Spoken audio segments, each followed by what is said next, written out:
আর তো সময় বাকি নেই, এসে গেল মহালয়া।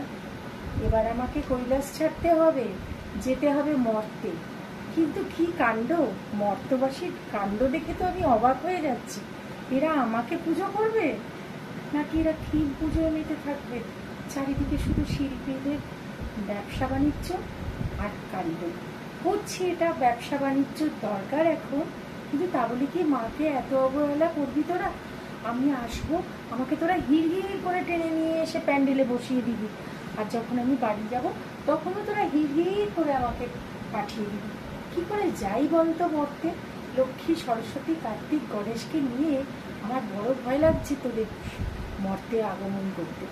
তারপর মহালয়া আগে আগে যখন আমি আসতাম মর্ত থেকে, কৈলাস থেকে যখন মর্তে আসতাম, তখন তোরা কত কিছু করতি। সকাল 4টে থেকে উঠে বীরেন্দ্র কৃষ্ণ ভট্টের মহালয়া শুনে, স্তোত্রপাঠ শুনে তোরা ঘুম থেকে উঠতিস। আর এখন এখন মহালয়ার আমার কোনোই আবহন হয় না, কারোর মনে ইচ্ছা নেই, সবাই দৌড়চ্ছিস তোরা। কাজ, ব্যস্ত, কারোর বিয়ে বাড়ি, কারোর পার্লারে যেতে হবে, কারোর শাড়ি কেনা বাকি, কারোর ব্লাউজ বানানো বাকি। হ্যাঁ রে, মাটা যে আসবে তোদের জন্য, তোদের কি একটু মায়ের জন্য কিছু টাইম দিবি না? সারাক্ষণ নিজেদের কাছেই সবাই ব্যস্ত থাকি।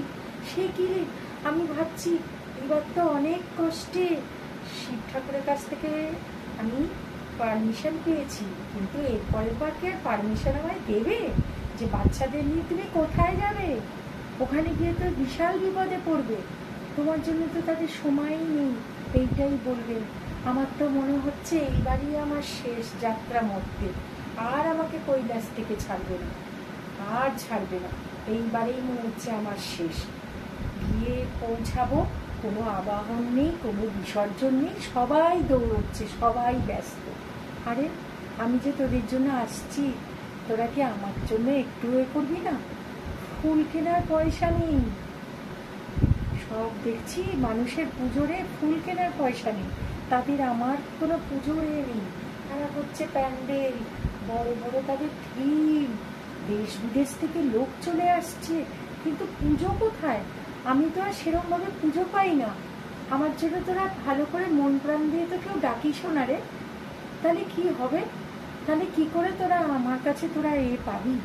তোরা যখন আমাকে বলবি মা এই দাও, ওই দাও, সেই দাও, টাকা দাও, গাড়ি দাও, শাড়ি দাও, পয়সা দাও, ছেলেকে বড় করে দাও, ভালো ভালো চাকরি দাও, যেন আমরা অনেক এ হই। কিন্তু তোরা তো আজকাল আর কেউ চাস না যে মা আমাদের ভক্তি দাও, আমাদেরকে মুক্তি দাও, আমাদেরকে সৎ পথে চলার শিক্ষা দাও। এইসব আজকাল আর নেই। আমি তাই ভাবছি কি করি বলতো? এইদিকে তো শিব খুব রাগ করছে, ভগবান শিব বলে দিয়েছে এইবারই তোমার শেষ, আর তোমার ছেলেদের নিয়ে মরতে যাওয়া হবে না। ওরা যা থিম পুজো, ব্যবসা বাণিজ্য নিয়ে ব্যস্ত, মায়ের জন্যও কোনো সময় নেই। তাই ভাবছি কি করি বলতো? ভাবছি আমি, আমার কি আর যাওয়া হবে? এইবারই কি শেষবার? বুঝতে পারছি না। দেখি একটু ছেলে মেয়ের সঙ্গে পরামর্শ করে নিই যে এবার আমি মরতে যাব কি। বুঝতে পারছি না।